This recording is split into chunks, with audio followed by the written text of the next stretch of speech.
Today I'm going to teach you how to crack the code on calorie counting. I'm Shannon Clark and I'm with legsbumsandtums.com. For a lot of women, as soon as they hear the term calorie counting, they freak out. They think this is not something I want to be a part of. Calorie counting is something that can be a bit of a nuisance, but only if you let it be.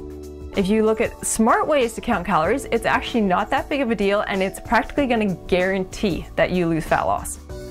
So why is calorie counting so important in the first place?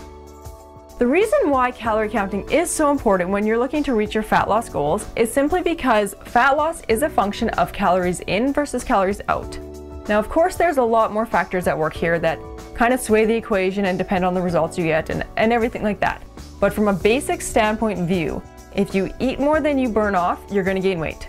If you burn off more than you eat, you're going to lose weight.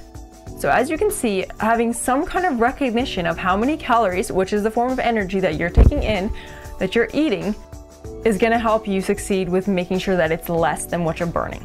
If you can get this equation working in your favor, you're going to succeed. So calorie counting. One thing you need to remember about calorie counting is that different foods are going to impact the body differently.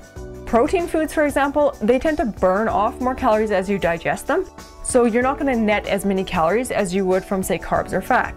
So right from the start, know that protein-rich foods will influence your calorie total a little bit less than other foods. Now, in terms of making calorie counting easier, there's a lot of things that I would recommend you do. First is to just kind of get yourself familiar with what a typical serving size looks like for each different food type and the calories that it contains. When it comes right down to it, a lot of the calorie values for some foods are quite similar. For example, let's say on your carbohydrate side of things, whether you're having half a cup of rice, half a cup of, say, barley, or half a cup of pasta, it's all going to have around 100 calories. There might be slight differences, but it's still that same general number. So if you don't want to drive yourself crazy with this calorie counting, as long as you have a good ballpark of idea how much calories are in the food, it's going to make things a lot easier on yourself. The second thing, say protein sources. 3 ounces of chicken, 3 ounces of turkey, 3 ounces of lean beef. The beef is a little higher because of the added fat content, but it's still generally around the same 120 to 140 calories. So you don't need to get too anal about, oh, I had 20 more calories today than I had yesterday. In the grand scheme of things, that's not going to matter.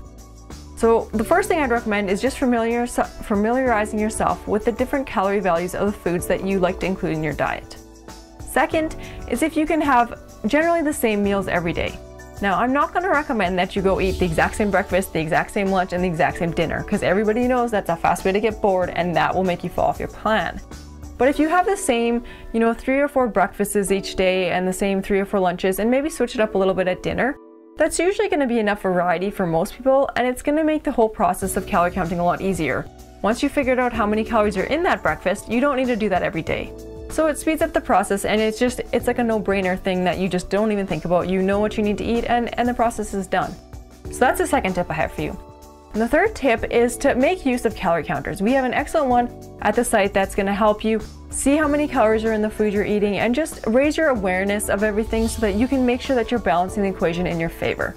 This application on the site is super easy to use, and it's not going to take any extra time out of your day, maybe like 1 or 2 minutes after each meal or 5 minutes at the end of the day, and it's such a small price to pay to literally guarantee that you're moving forward in the right direction. So definitely check that out. So there you have a little bit more information on calorie counting. It is something that, it's something you have to do, and some of you may not like it, but if you go about it in the right manner, it's going to make your weight loss progress like 10 times better, and it really just isn't as complicated as a lot of women make it out to be. I'm Shannon Clark and I'm with legsbumsandtums.com. Make sure you check back regularly where I'll share more great ideas on how you can succeed with your weight loss goals.